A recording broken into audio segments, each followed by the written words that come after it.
Bienvenidos a Cuentos de Migrantes. Este es un espacio donde vas a conocer, vas a ver el viaje del proceso migratorio de personas que han decidido no solamente salir de su zona de confort, sino transformar ese proceso migratorio en un éxito, en algo viable para él, para su familia. Y ese es el caso de mi amigo Jesús Ochoa. Jesús, muchas gracias por recibirme Gracias a ti, aquí en tu Lemaro. santuario de salud y de bienestar. ¿Ah? Sí, totalmente, sí. Este es Cuento de Migrante.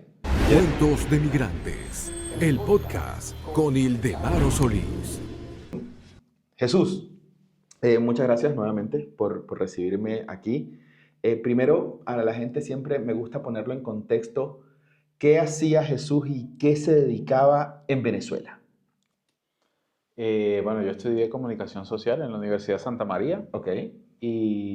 pero luego después me casé muy temprano y me mudé a La Victoria. Vivía en La Victoria hasta Aragua y era comerciante. Ok. Teníamos tienda de ropa y mi suegro tenía zapaterías y bueno, siempre estuvimos ligados un poco hacia esos Al negocios, comercio. al comercio.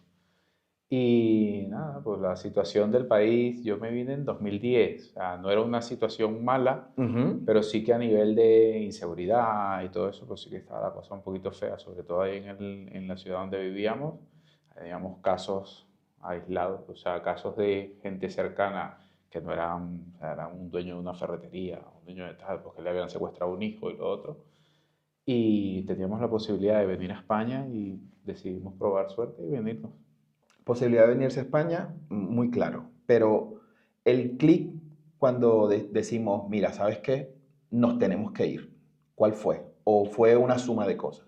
No, más bien fue una suma de cosas, o sea, teníamos la casa, Ujú. porque mi suegro era español, o sea, mi mujer era española, mis hijos ya eran españoles estando ahí en Venezuela, y teníamos la casa, teníamos los papeles, teníamos todo, era como, bueno, vamos a probar ir a vivir a España y a ver qué tal. Las condiciones todas están dadas. Exacto. O sea, justo el negocio lo pusimos a traspasar, justo a la semana llamaron para comprarme el negocio, o sea, todo se fue dando como muy fácil y era como que, bueno, yo encantado porque me vine con 27, 26, 27 años, y era una experiencia que iba a vivir, nunca había vivido fuera y bueno, tenía buenas condiciones. Sí que es cierto que las condiciones económicas aquí en España no estaban Ujú. tan allá, pero hombre, cuando tú vienes de un sitio como Venezuela, que tú En ese empiezas a momento, comparar, dices, bueno, estarán un poco complicadas, pero no creo que estén más complicadas que aquí, pues algo puede salir. Pero bueno, nos vinimos para acá. en esos primeros tiempos, ¿cuáles fueron tus primeras tareas? Porque si vienes del comercio, ¿aquí a qué te dedicas? En los primeros comienzos. Mira, bueno, yo una de las cosas como de las condiciones, ¿no? Porque todo, claro, hablando con mi mujer cuando nos veníamos, comercio ya no iba a poder hacer. Yo lo que pensé es, voy a hacer lo que me gusta. ¿Vale? Que a mí siempre me ha gustado entrenar, desde que estaba en Venezuela siempre entrenaba, hacía ejercicio y no solo hacía ejercicio, sino que estaba pendiente de un poquito más, ¿no? Bueno, voy a comer esto porque tal, leías alguna cosa, buscabas alguna revista, siempre me mantenía un poco al día. Y una de las cosas era que aquí me quería dedicar a esto, Ok. a nivel un poco más profesional, ¿no? Y, pero bueno, tuvo que pasar por un proceso. Ujú. Igual, mis primeros trabajos, yo recuerdo que el primer trabajo que era que vendía líneas telefónicas, o sea, tenía que convencer a la gente para que se cambiara de una línea telefónica a otra. Por call center. No, puerta a puerta, Puerta a puerta. puerta fría, o como le llaman aquí, o sea, tocabas la puerta a la gente, le ofrecías el plan y tal, y claro, la gente estaba cansadísima de que le ofrecieran eso porque eso lo hacía todo el mundo. Y pero ahí duré un día trabajando. Ahí duré un día trabajando. O sea, yo recuerdo llegar a mi casa y hablar con mi esposa y decirle, cariño, yo sé que te tengo que echar bola, o sea, yo sé que tengo que tal, pero yo siento que este no es el Está siendo camino. infeliz. Este no es el camino. Encima las condiciones de trabajo pues no eran claras, no sabías cuánto ibas a ganar, no era un contrato, era medio raro. Y nada, no, ahí no estuve. Luego recuerdo que también hice algún trabajo de seguridad, porque entrenaba en un gimnasio y había un hombre que tenía como una empresa de seguridad y en una cosa en concreta me llevó una noche a trabajar con él y hacía esas cositas. Y nada, después me fui formando, fui haciendo cursos de capacitación en todo el tema de fitness y todo esto. Me acuerdo que mi primer curso fue un curso de spinning, de profesor de spinning. y luego hice un entrenamiento personal. Y a partir de ahí fue, o sea, imprimir un montón de currículums. Yo me buscaba las direcciones de los gimnasios por Madrid, iba gimnasio por gimnasio repartiendo currículum, repartiendo currículum. Y recuerdo que estaba viendo las noticias y escuché Móstoles. Y dije, ah, coño, Móstoles, ahí no he ido. Y imprimí un montón de currículum y me fui a Móstoles. Y cuando llegué ahí, estaba repartiendo en uno de esos gimnasios, había coincidí en uno que estaba el dueño, y el tipo me vio así y me dijo, ¿tú quieres trabajar de verdad? Y yo sí. Me dijo, vale, pues mañana aquí a las 8 de la mañana. Y ahí empecé a trabajar en esto. Ahí comienza ese círculo en Eso el es, área, en el área de de fitness. fitness. ¿Cuánto tiempo estás allí? Ahí estuve 2 años trabajando con él. Recuerdo, además que me acuerdo, o sea, me gustó mucho trabajar ahí porque aprendí mucho. Fue difícil porque este tipo era súper estricto, muy estricto. ¿Sabes que nosotros los venezolanos somos como muy tranquilos? No, no pasa nada. Y este tipo no, este tipo era el que no venga a entrenar y no venga con la toalla, no puede entrenar, el que no tal, tal. Entonces, ese proceso, esos encuentros ahí al principio me comí unos buenos, me formaron mis peditos, pero aprendí bastante de eso. Y nada, ahí estuve 2 años con él y recuerdo que ya a la semana pues ya tenía las llaves del gimnasio, ya abría, ya cobraba, estaba un poco más como encargado del, 2 semanas. Sí, o sea, hubo mucha confianza Claro. y las cosas funcionaron bastante bien. Después él abrió otro gimnasio en Navalcarnero y me fui de Móstoles a Navalcarnero a trabajar. Y llegó un momento, o sea, sí que estaba trabajando bien ahí, pero bueno, era como un instructor de sala, estaba en la sala del gimnasio, daba clases de spinning, daba alguna que otra cosa, pero yo seguía formándome y capacitándome. Y salió una oportunidad de trabajar en un gimnasio un poco más grande, una cadena tal, pero como personal trainer, ¿no? Ok. Como entrenador personal. Y las condiciones, aquí tenía, en este gimnasio tenía un contrato fijo y todo lo demás, pero para trabajar como personal trainer era totalmente diferente. Tenía que hacerme autónomo y tenía yo que pagar al gimnasio. O sea, pagabas como un arrendamiento por poder utilizar las instalaciones, por acceder a los usuarios y me acuerdo que eran 650 euros que tenías que pagar, más el autónomo que eran 300 y pico, o sea, eran 1000 euros de gastos fijos.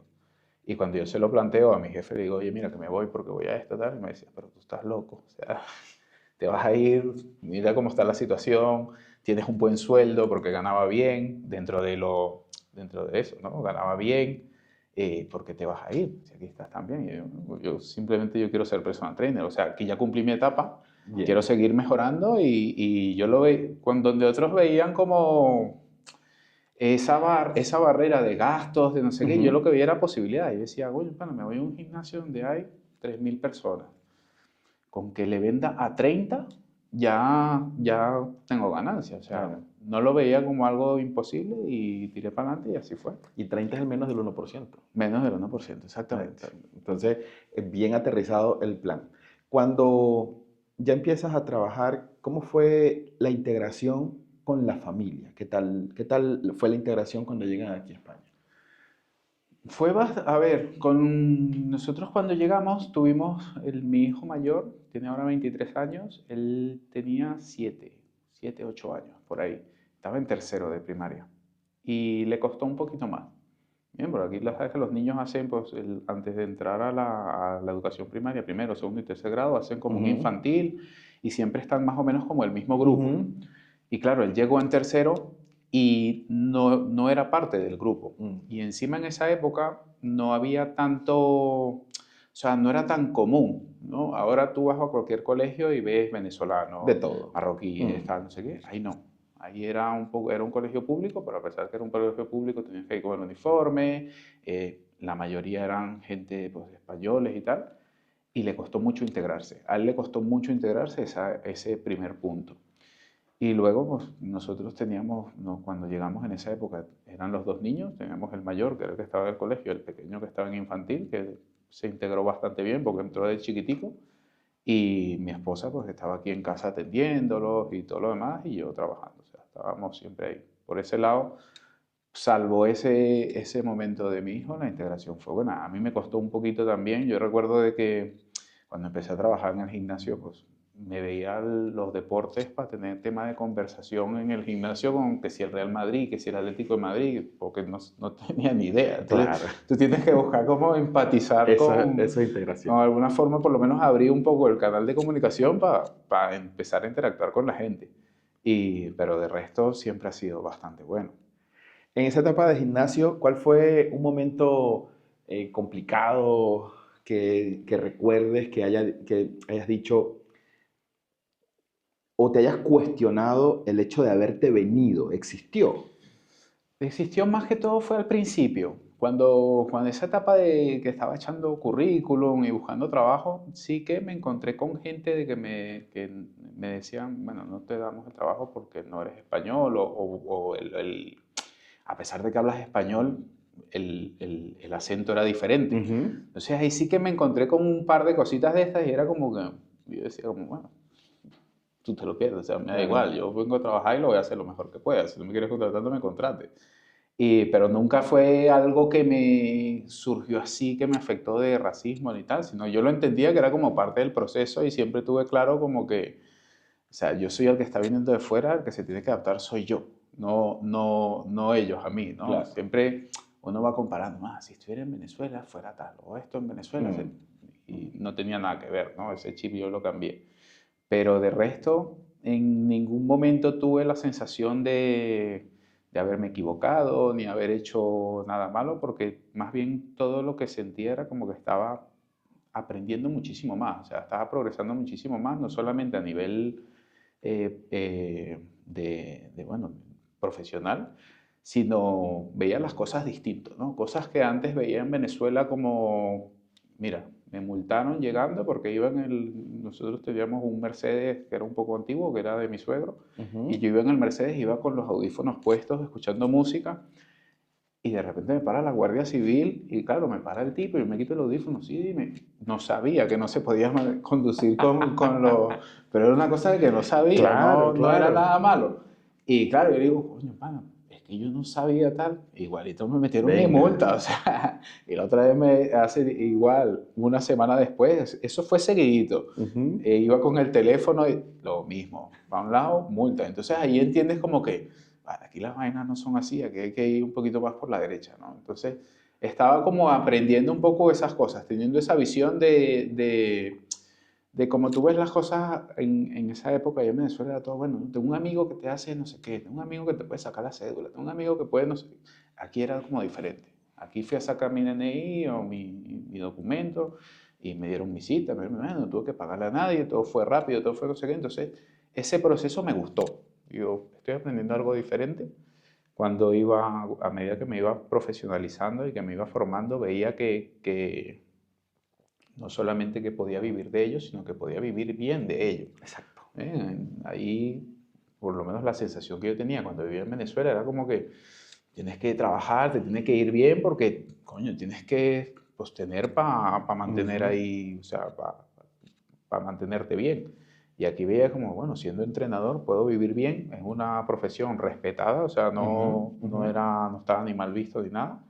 Y me gustaba eso. O sea, me gustaba como que no necesitaba tener muchísimo para tener buena calidad de vida. Exacto, tenías una estabilidad y tenías una calidad de Exacto. vida que es lo que generalmente buscamos per se cuando somos el proveedor de la familia, así suene machista, perdónenme, pero en la estructura familiar el hombre siempre busca el proveedor. Mi esposo y yo somos socios y los dos proveemos, ¿bien?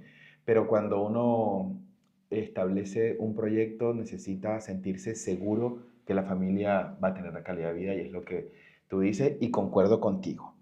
Entonces pasamos a ser entrenador personal. ¿Cuánto tiempo te desarrollaste allí? Ahí trabajé en ese gimnasio, estuve trabajando como 5 años Ujú. como entrenador personal. Luego me salió una opción porque tenía un amigo que estaba trabajando en una cadena que estaban abriendo una serie de gimnasios por toda España y necesitaban a alguien que coordinara pues ciertas cosas, ¿no? A nivel de gestión de compra de materiales, formar a los instructores, porque ya yo tenía bastante experiencia, ya Bien. me había mantenido formándome Ya han pasado, bastante. ¿qué? 7 años. Claro, había seguido formándome muchísimo y en esa época fueron años de invertir mucho dinero en formación, en cursos, en capacitación Y ya a nivel profesional, pues digamos que estaba en un círculo en el que estaba como bien visto, por decirlo así. Y bueno, empecé a trabajar en esa compañía que estaban abriendo gimnasios y mi función era pues desarrollar protocolos de trabajo en la sala de fitness, eh, gestionar un poco la compra de material, formar a los instructores y todo eso. Y ahí estuve trabajando como un año.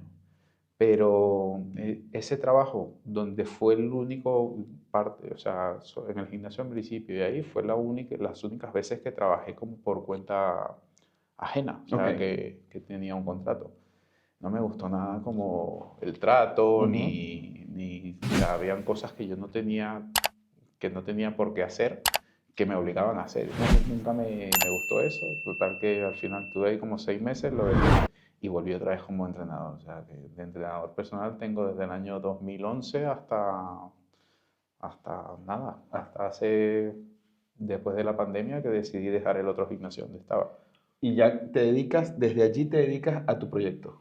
Desde ahí me dedico a mi proyecto. Siempre me he dedicado a mi proyecto, que ha sido, o sea, yo siempre he entrenado con pesas rusas. Ujú. Bien, he Ya empezado a va. entrenar con ellas. Ya. Déjame, esto debe pesar Esa pe- muchísimo, esto pesa mucho, La esto pesa rosada, la más. rosa pesa menos. La rosada pesa menos. Eso, Esa. eso. La rosada pesa menos. Y esto es una pesa rusa, ¿no? Eso es. Como el nombre es Kettlebell. Kettlebell. ¿En qué momento se introduce esta bolita a tu vida? Bueno, yo estaba trabajando como entrenador personal y siempre iba formándome, o sea, siempre iba buscando formaciones, actualizándome y tal. Y en ese momento estaba surgiendo lo que es el CrossFit. O sea, te hablo del año 2013, por ahí se estaba Ujú. como poniendo muy de moda. Y las vi en un gimnasio de CrossFit y me llamó la atención. Total que buscando conseguí una certificación aquí en España, en parte de un amigo mío que sigue siendo amigo mío, o sea, socio incluso en algún proyecto que tenemos juntos, y me inscribí. Y bueno, terminé la certificación y terminé encantado con la pesa. Y en el gimnasio pues empecé a aplicarlo con lo que había aprendido con la gente y tal y cual.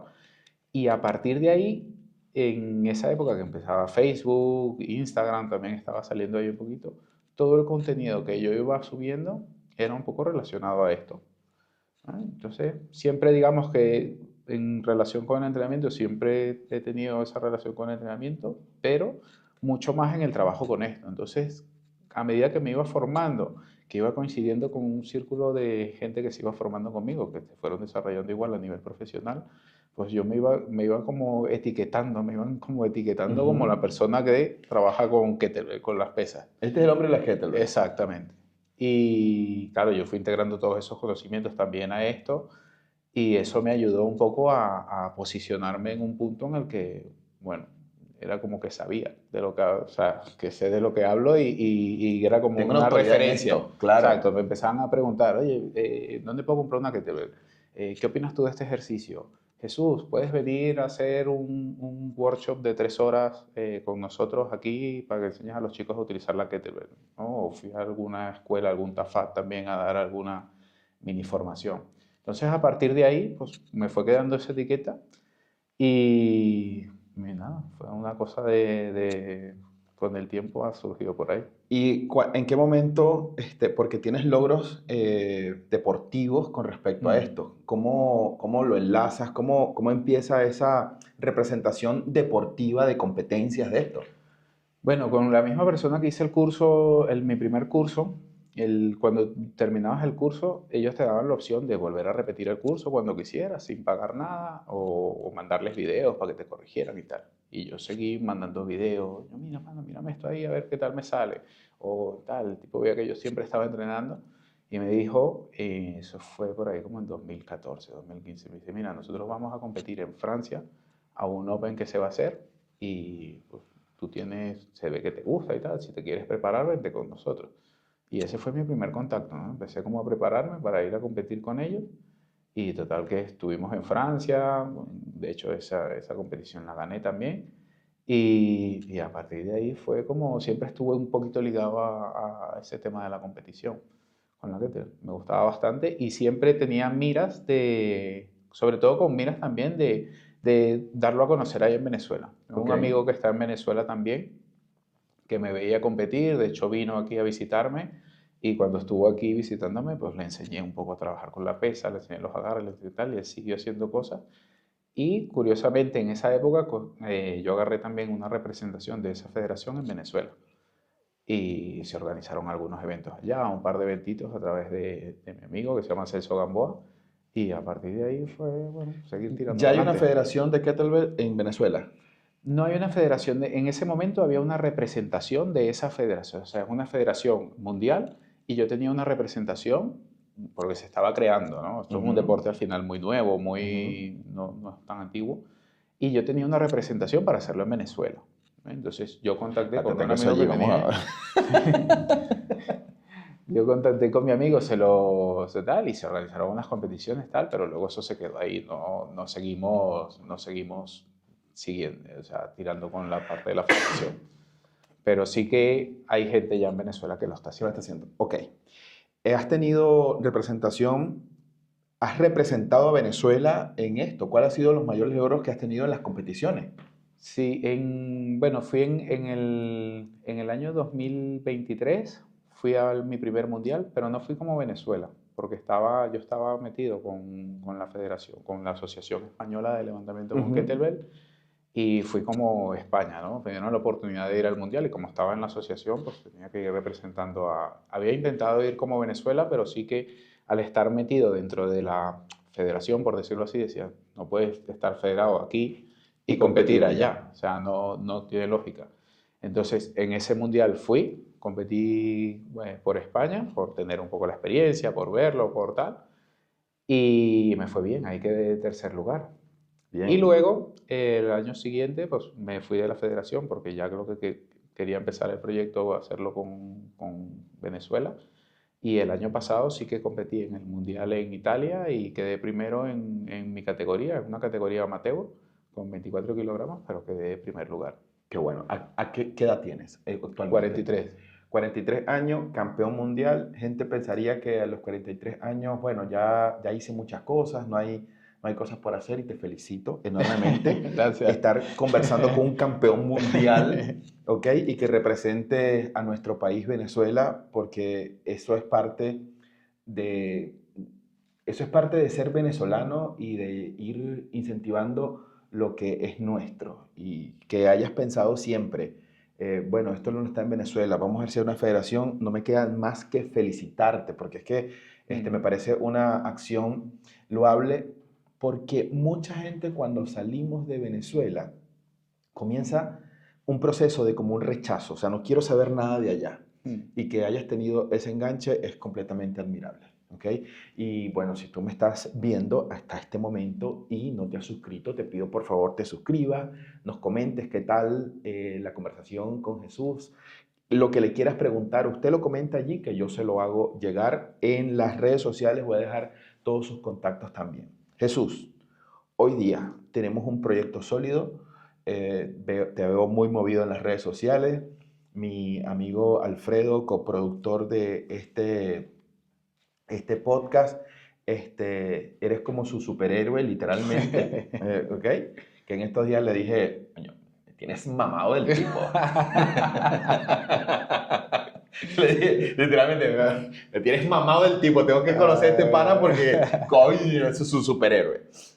Ya veo por qué. Eres un tipazo y Alfredo me lo repetía y ahora lo confirmo. El proyecto de cara a 2026, ¿cómo está? ¿Cómo lo ves en el futuro próximo? Mira, el proyecto de 2026, o sea, a nivel de todo el tema Venezuela, yo o sea, el año pasado el objetivo era salir a competir con Venezuela y yo tengo alumnos, o sea, ya yo he impartido un par de formaciones allá en Venezuela y tengo alumnos que están ahí en Venezuela y he formado gente de entrenamiento con kettlebells. Y son buenos, se han organizado campeonatos, se han organizado cosas allá y el nivel va subiendo de forma progresiva, pero ha ido subiendo.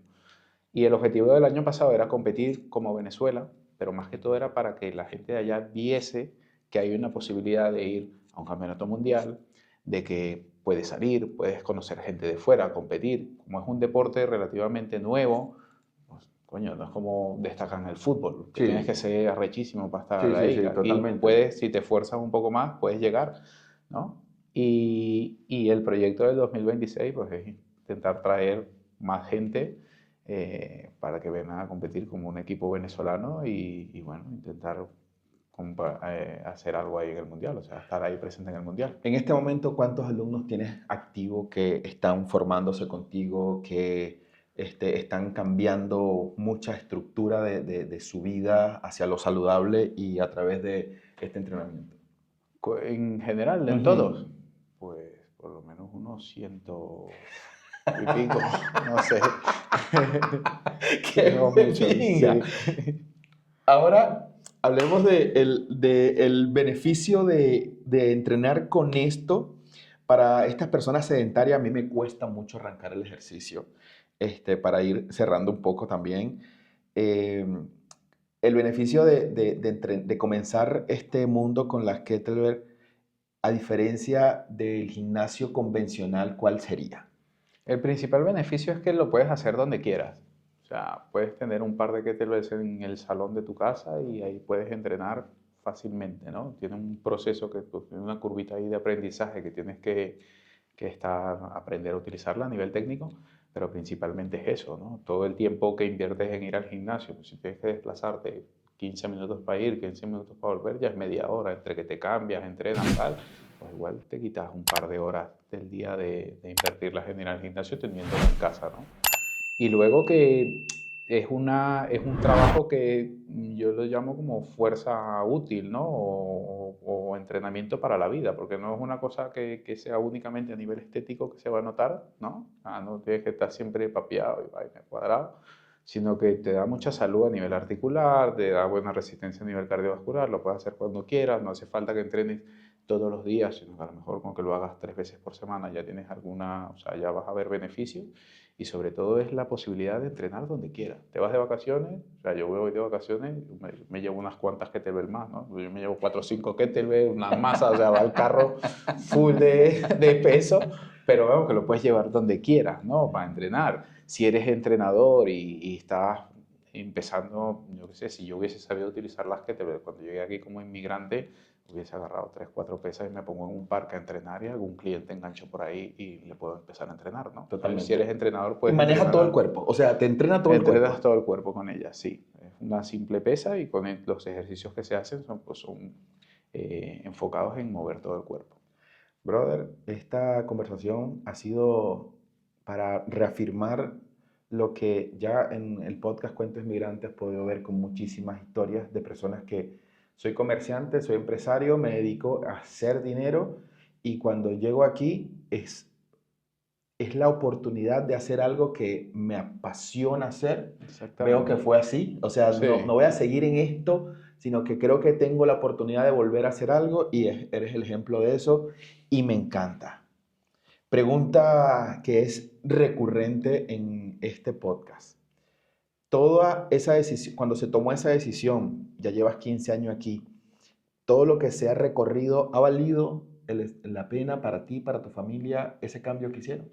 Sí, claro, por supuesto. Sobre todo esos años tan malos que se vivieron allá en Venezuela, no sé, 2014, 2017, por ahí, eh, no los vivimos, ¿no? Y luego a nivel de, no solamente a nivel económico ni tal, porque tampoco es una vaina que estés aquí para chacoete, todos sabemos lo que es vivir Ujú. aquí, pero a nivel de mentalidad, yo creo que te cambia muchísimo el enfoque y si en algún momento o sea, la posibilidad de ir, o sea, vas con otra mentalidad, ¿no? Ves las cosas de una forma diferente y eso a nivel personal pues, te ayuda a crecer un escalón más en eso. Entonces, yo creo que eso es lo más valioso. Otra pregunta frecuente que voy a tener en el podcast para los venezolanos a partir del 3 de enero para acá. ¿Volverías a Venezuela? Yo, sin duda, sí. ¿Cuáles serían las condiciones que debes de tener para decir, mira, ¿sabes qué? Me voy a Venezuela. Yo simplemente con que las cosas estén un poquito mejor, que se pueda, más que todo es que, no sé, que veas que va a haber posibilidad de que las cosas vayan mejorando, Ujú. ¿no? No va a ser de la noche a la mañana, pero por lo menos pues, que haya un poquito de seguridad a nivel jurídico, de que sabes de que, coño, no te van a agarrar y te van a meter preso por tener un mensaje en WhatsApp Mm. y no sepas a dónde vas a parar, ¿no? Esas cosas no me gustaría. Pero yo estoy, o sea, me encantaría volver a Venezuela y o sea, toda la experiencia, no solamente a nivel profesional en cuanto al trabajo con las pesas y tal, sino todo a nivel de mentalidad, ¿no? Esas cositas que es como tan simples. Mira, una de las cosas que me pasó cuando fui a Venezuela hace un par de años fue que tenía basura que quería tirar en la calle y no había papeleras. Y decía, pana, de bolas, por eso está todo sucio, porque no hay papelera. Entonces yo decía, coño, si yo en mi cuadra vivo, compro 3 papeleras y pongo una aquí, una aquí y una aquí, ya por lo menos vas a contribuir a que no haya tanta basura en la calle, ¿no? Entonces, esas cositas que son simples, que ya tú los veas viendo aquí, yo me acuerdo de enviarle un video a un amigo mío y le mandaba un video de que estaban limpiando los contenedores de basura. Venía un camión limpiando los contenedores de basura y digo, mira, marico, aquí limpian los contenedores de basura. Entonces, no lo creía, ¿no? Entonces, esas cositas cuando tú las ves desde fuera y cuando veas que allá las cosas van mejorando un pelín más, pues todo eso son ideas que tú vas proponiendo, vas aplicando, o por lo menos va cambiando la mentalidad. Si mis hijos viven allá, no se les va a ocurrir tirar un papel a la calle, porque aquí saben que no se puede tirar un papel a la calle. Y si ve a alguien que lo tira, le dice, mira, exactamente. Eso no se puede tirar allí. Entonces, creo que eso, con que se den unas mínimas condiciones de que ya puedas volver, de que haya un poquito de seguridad, yo por lo menos estoy encantado de volver a Venezuela en cualquier momento. Dios quiera que podamos volver a nuestra tierra a contribuir, como tú bien lo dices, es el sueño de todos. Creo que Dios nos puso esta lección tan dura de la migración, primero para decirle al mundo todo lo malo que puede suceder. Exactamente. Advertirle, porque hay un venezolano creo que en todos los países del planeta. Mira, cuidado si escuchas esto porque puede terminar mal. Y segundo, esas vivencias que podemos importar a Venezuela. Mira, las cosas pueden funcionar de esta manera. Y es el mensaje acertado y muchísimas gracias. Muchísimas gracias, Jesús, por recibirme aquí. Eres un ejemplo a seguir.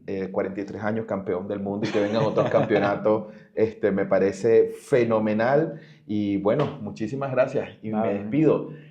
Por favor, suscríbete al canal. En la descripción voy a dejar los contactos de mi amigo Jesús para que también te pongas en las pesas. Lo puse en mi visual board, estar por debajo de 95 kilos. Ahorita estoy en 103. Por debajo de 95 kilos. ¿Me ayudará a rebajar esto un poco? Si cuido la alimentación también. Por supuesto que sí. Entonces, enero es el mes que uno se va trazando metas y lo voy a intentar, voy a hacerlo y espero que tú también lo hagas. Muchísimas gracias también por ver el podcast. Si lo estás viendo de la plataforma que lo estés viendo, compártelo con otra persona porque estoy muy seguro que se puede reflejar también en la historia de mi amigo Jesús. Es hasta otra oportunidad. Gracias, Jesús. Gracias a ti, Demaro.